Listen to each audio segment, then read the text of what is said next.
ঋণের বোঝায় যারা জর্জরিত, বিষ্ণু ইসলাম চমৎকার একটা দোয়া শিখিয়েছেন। আমাদের অনেকে ঋণের বোঝায় জর্জরিত আছে না নাই?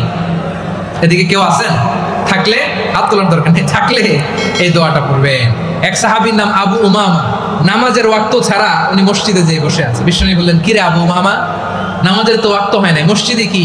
সাহাবী বলে, হুমুমুন লাজিমাতনি ওয়া দুয়ুন, নবী গো, ঋণের বোঝায় এমন টেনশনে আছি, ঘরে থাকতে পারলাম না, মসজিদে চলে আসছে। বিষ্ণু বলেন, আমি কি তোমার এমন একটা দোয়া শিখাবো যেটা বললে আল্লাহ তাআলা তোমার ঋণের বোঝা হালকা করে দিবে?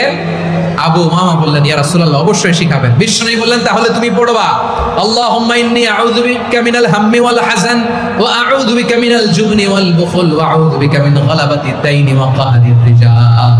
ও আল্লাহ, তোমার কাছ থেকে দুশ্চিন্তা থেকে পানাহ চাই, কৃপণতা, ভীরুতা, অলসতা, কার্পণ্যতা, এই সব কিছু থেকে, মানুষের কঠোরতা, আমার উপর মানুষের আধিপত্য এবং ঋণের বোঝা থেকে পানাহ চাই।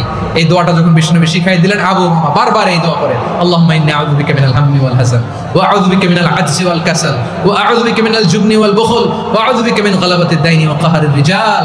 আবু উমামা বলে, এই দোয়া আমি পড়তে লাগলাম আর পড়তে লাগলাম, কিছুদিন পরে দেখা গেল বিষ্ণু নবীর শেখানো এই দোয়ার বদৌলতে আল্লাহ তাআলা আমার সব ঋণ পরিশোধের ব্যবস্থা করে দিয়েছেন।